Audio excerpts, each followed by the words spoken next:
70 بدنا. جب قربانی کا جانور لے آتے تھے تو اس کے لیے 2 چیزیں ہوتی تھی، ایک کو کہتے ہیں شعار اور ایک کو کہتے ہیں قلائدہ. قلائد کی جمع ہے.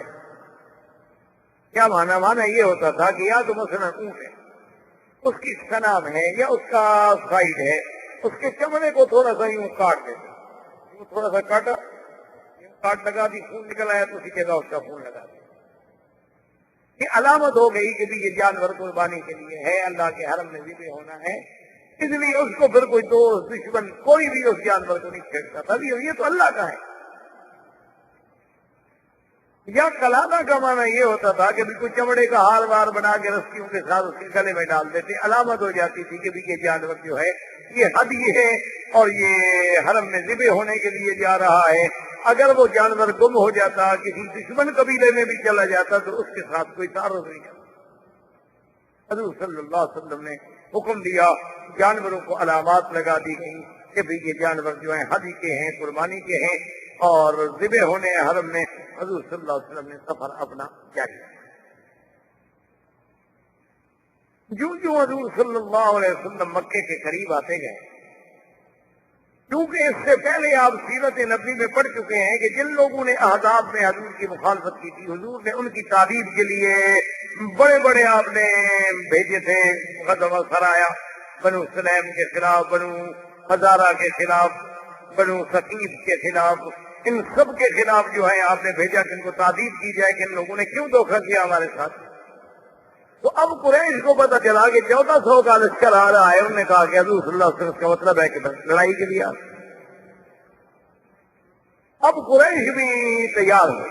ہم نے کہا کہ اگر یہ لڑائی ہے، 1400 آدمی لے کر تشریف لا رہے ہیں، تو صاف بات ہے کہ آپ کا مقصد جو ہے ہمارے ساتھ پھر جہاد ہے اور تیار ہو جائیں. انہوں نے بھی اپنا لشکر جو تھا اپنے جوان جو تھے تیار کر لیے اور حرم مکہ کی حد سے نکل کر جو معروف تر راستے ہیں مدینہ منورہ کے، جیسے تنعیم سے آپ جاتے ہیں، جموں سے، عثمان سے، یہ معروف راستے پرانے دور کے ہی ہیں، تو حد حرم سے باہر آ گئے کیونکہ حرم میں تو قتال ہو نہیں سکتا. یہی وجہ ہے، ورنہ جب ہم طالب العلم کی حیثیت میں پڑھتے ہیں تو بڑی عجیب سی بات لگتی تھی کہ مدینہ منورہ کا راستہ تو یہ ہے اور حضور صلی اللہ علیہ وسلم چلے گئے شبیسی حدیبیہ جدے کے راستے میں. تو اتنی دور کا سفر اختیار کرنے کی ضرورت کیوں پیش آئی؟ حضور تو یوں آ رہے تھے نا مدینہ منورہ سے، تو آپ مسجد تنعیم نیچے جانے کی کیا ضرورت؟ سفر لمبا ہو گیا. اس کی وجہ یہ تھی کہ چونکہ اس راستے کو مقابلے کے لیے حضور پاک نے اپنے صحابہ سے فرمایا کہ کوئی ایسا آدمی ہے جو ایسا راستہ جانتا ہو، کیونکہ ہم لڑنے کے لیے تو آئے نہیں، ہم تو عمرہ کرنا چاہتے ہیں، کہ قریش کو بھی پتہ نہ چلے اور ہم کسی طرح حرم میں داخل ہو جائیں. ایک صحابی نے کہا کہ حضور مجھے راستے کہہ دو. میں راستہ تو مشکل ہے لیکن قریش کو پتہ نہیں لگے گا. حضور صلی اللہ علیہ وسلم نے فرمایا کہ دلونی، مجھے بتاؤ. وہ راستہ صحابہ کہتے ہیں طریق البعر شدید، بہت مشکل راستہ تھا کیونکہ پھر وہ نیچے اتر گئے اور وہ راستے استعمال تو ہوتے نہیں تھے. استعمال ہونے والے راستوں میں تو کچھ نہ کچھ سڑکیں چھوٹی موٹی سی بن جاتی ہیں نا، لیکن جس راستے کو کبھی کوئی استعمال نہ کرے، پتھر ہے، پہاڑ ہے. تو نیچے اتر کر حضور صلی اللہ علیہ وسلم کا مقصد یہ تھا کہ ہم حدیبیہ کی جانب سے حرم میں داخل ہوئے کہ مکے والے یہاں انتظار کرتے رہے، ہم ان کے بالکل پیچھے تھے. حضور صلی اللہ علیہ وسلم جب آپ تشریف لے آئے مقام حدیبیہ پر جو جدہ اور مکہ کے درمیان ہے، جسے آج کل شمیسی کہتے ہیں، جہاں انہوں نے چوکی لگائی ہوئی ہے کہ کوئی غیر مسلم جو ہے اندر داخل نہیں ہو سکتا، کیونکہ آگے علامات حرم. تو علامات حرم نظر آنے لگ گئی، یعنی حضور صلی اللہ علیہ وسلم اتنے قریب تو آ گئے، حرم میں تو ابھی داخل نہیں ہوئے لیکن علامات حرم نظر آنے لگ گئی. تو اتفاق ایسا ہوا کہ جب وہ علامات حرم بھی نظر آ رہی تھی، حضور صلی اللہ علیہ وسلم کی اونٹنی بیٹھ گئی. اب حضور پاک اسے چلانے کی کوشش فرما رہے ہیں، اونٹنی نہیں چلتی. صحابہ جو ساتھ تھے حضور صلی اللہ علیہ وسلم کے، انہوں نے بھی اونٹنی کو تھوڑا سا مارا اور چلانے کی کوشش کی تھی۔ اب تو ہم حرم کے قریب آ گئے ہیں، اگر حرم میں ہم داخل ہو جاتے ہیں تو پھر تو کافر بھی ہمارے ساتھ نہیں لڑ سکتے نا، پھر تو نکلیں گے تو لڑیں گے۔ لیکن حضور پاک صلی اللہ علیہ وسلم نے فرمایا حبسھا حابس الفیل، اونٹنی کو مت مارو، اس کو اسی طاقت نے روکا ہے جس نے ہاتھیوں کو روکا تھا۔ میری اونٹنی کی عادت ہی نہیں ہے کہ سفر میں بیٹھ جائے۔ یہ معلوم ہوتا ہے کہ بس اللہ کو یہی منظور ہے، اللہ نے ہمیں روک دیا، قافلہ اتار دیا، لیکن حرم سے باہر وہ سامنے علامات حرم نظر آ رہی ہیں، حدود حرم نظر آ رہی ہے، لیکن ہیں حرم کے باہر۔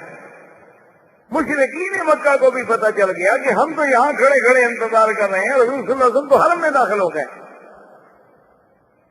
ان کے لیے تو بہت بڑی مشکل پیدا ہو گئی کہ اگر اللہ کے نبی حرم میں داخل ہو گئے تو اب حرم میں ہم قتال نہیں کر سکتے، حرم میں اگر ہم روکیں گے تو پوری دنیا میں خبر اڑ جائے گی کہ یہ مکے والے عجیب ہیں، کہ بھئی احرام باندھا ہوا ہے، اللہ کے نبی آئے ہیں، 1400 آدمی ساتھ ہے، ان کو عمرے سے روک دیا انہوں نے، یصدون عن المسجد الحرام۔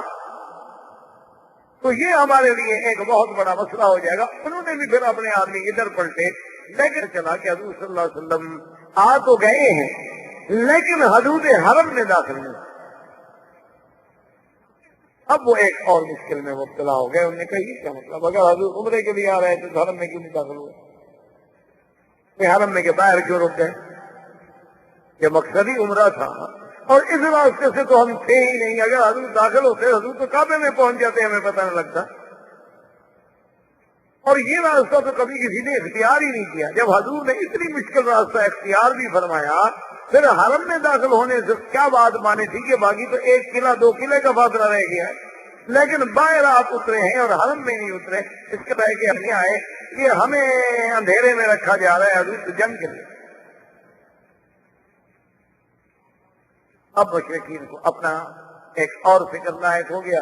اب پوزیشن یہ ہو گئی کہ حضور صلی اللہ علیہ وسلم نے حدیبیہ پہ خیمے لگا دیے، اور مشرکین مکہ نے حرم کے بالکل آخری حدود پہ قریب ہی آنے 4 سے تو وہ بھی نکل آئے، وہاں انہوں نے اپنے خیمے لگا دیے، انہوں نے بھی اپنی فوج اتار دی۔ لیکن دونوں میں کچھ یعنی یوں سمجھ لیں کہ 2-4 فرلانگ 1 کلومیٹر کا فاصلہ ہے۔ اس کے بعد قریش نے کہا کہ بھی ہمیں یہ چاہیے کہ ہم مسئلے کو اچھی طرح سوچیں، تحقیق کریں، ہم اپنا کوئی بندہ بھیجیں جو جا کے تحقیق کریں کہ آخر اللہ کے نبی چاہتے کیا۔ تو سب سے پہلا آدمی جو بھیجا گیا اس کا نام ہے بدیل بن ورقہ۔ یہ اس وقت اسلام نہیں لے آئے، لیکن بعد میں اللہ نے ان کو بھی اسلام کی دولت سے نوازا۔ بدیل بن ورقہ آئے، آ کے کیمپ میں آ گئے، حضور صلی اللہ علیہ وسلم کی خدمت میں آئے، سلام کیا، آ کے ملے اور پوچھا بماذا قدمتم یا محمد صلی اللہ علیہ وسلم، وقال نريد العمرہ، ہم عمرے کے لیے آئے اور تمہارا کوئی مسئلہ۔ انہوں نے کہا حضور آپ عمرے کے لیے آئے ہیں، لیکن ہمیں پتہ چلا ہے کہ 1-2 اونٹوں پر آپ کے ساتھ مکمل ہتھیار بھی موجود ہیں۔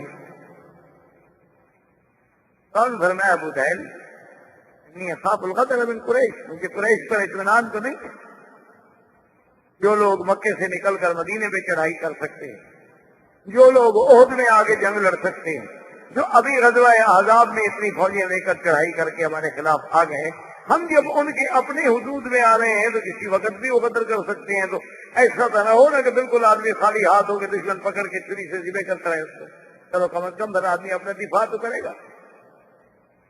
بدیل بن ورقہ واپس آ گئے، انہوں نے پوچھا کہ ہاں بھائی تمہاری کیا رائے؟ اس نے کہا مجھے کوئی بات سمجھ نہیں، ویسے تو فرماتے ہیں عمرے کے لیے آئے ہیں، لیکن کہتے ہیں ہتھیار بھی ہیں ہمارے۔ اب اللہ کے نبی کوئی بات غلط تو کہہ نہیں سکتے، جو تیسرا تھا انہوں نے کہا اچھا نتأکد بطریقۃ اخری، ہم ایک اور آدمی کے ذریعے پتہ کرتے ہیں۔ تو انہوں نے حلیۃ بن علقمہ، یہ احابیش میں سے،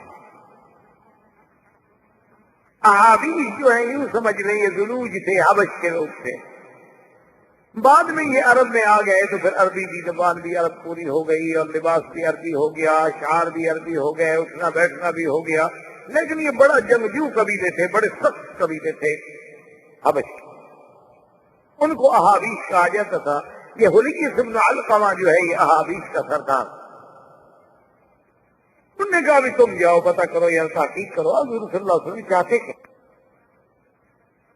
حلیس جب آیا حضور پاک نے دور سے دیکھا, صحابہ نے کہا حضور وہ حلیس جو ہے نا احابیش کا سردار وہ آ رہا ہے.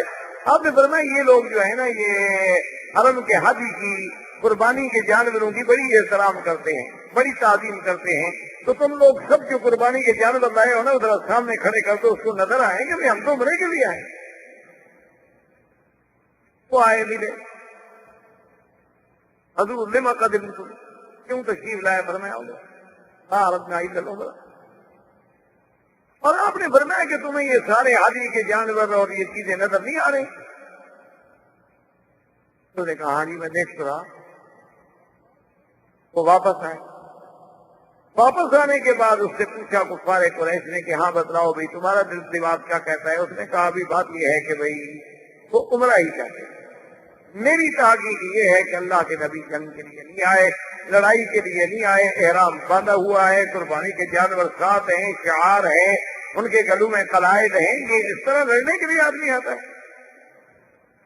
انہوں نے کہا کہ نہیں نہیں تمہیں کیا پتا, تم تو ایسے بس سب سری اندازے لگا کے آ گیا. اس نے کہا سنو مکے والو, میری تحقیق میں اللہ کے نبی عمرے کے لیے آئے ہیں. واللہ لو منعتم لو نفرن علیکم اللہابی, مجھے خدا کی قسم ہے اگر تم نے محمد مدنی کا راستہ روکا تو میرا قبیلہ جو ہے لڑے گا. یہ کیا ہوا ہے بھائی؟ میں کہہ رہا ہوں کہتے جھوٹ بولتے. سرسری دیکھ کے مجھے کیوں بھیجا تھا تم نے؟ انہوں نے کہا اچھا بھی ٹھنڈے ہو جاؤ یار, ناراض تو رہو, ہم تو اپنی ایک بات کر رہے ہیں نا جہاں تسلی ہو جائے, پکی بات ہو جائے, ہم اسی لیے تو تحقیق کر رہے ہیں. دیکھو ہم لڑنا چاہتے تو ہم بھی تو جا کے لڑ پڑتے نا. تم اتنا ناراض کیوں؟ اصل کا ناراضگی کی کیا بات ہے؟ میں اپنے آنکھوں سے ایک چیز دیکھ کے آیا ہوں اور تم مجھے کہتے ہو کہ نہیں.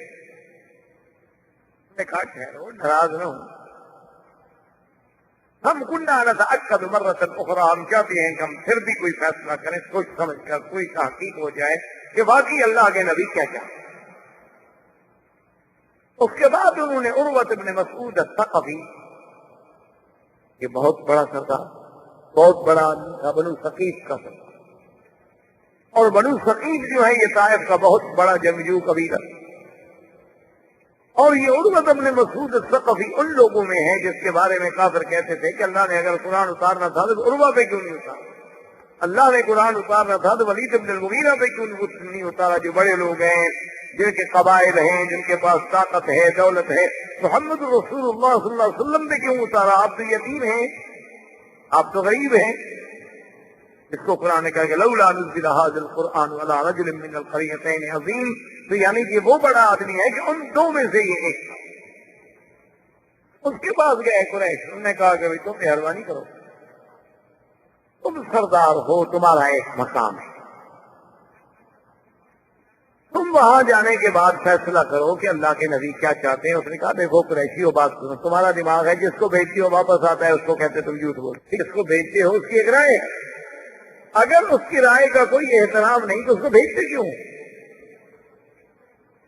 یہ بات یاد رکھ لو, اگر تم مجھے بھیج رہے ہو تو پھر میں جو فیصلہ کروں گا, میری جو رائے ہوگی وہ حتمی ہوگی اور تمہیں ماننی پڑے گی, ورنہ کسی اور کو بھیجو. انہوں نے کہا کہ نہیں, آپ جو بھی کہیں گے. عروۃ بن مسعود الثقفی جب آئے, حضور صلی اللہ علیہ وسلم کو بھی پل پل کی خبر مل رہی تھی, کیونکہ آمنے سامنے تو ایک دوسرے کے چل رہے تھے اور ایک دوسرے کو پہچانتے تھے. سب آخر مہاجرین موجود تھے مکے میں رہنے والے. انہوں نے کہا حضور قربا آ رہے ہیں لیکن لابس السلاح, ہتھیار پہنے. اگر ایک آدمی قاصد بن کے آ رہا ہے تو اس کو ہتھیار اٹھانے کی کیا ضرورت ہے؟ حضور نے فرمایا اچھا کوئی بات نہیں, لیکن احتیاط اسی میں ہے کہ ایک محافظ میرے لیے بھی کھڑا کر دو جو ہتھیاروں سے مسلح ہو.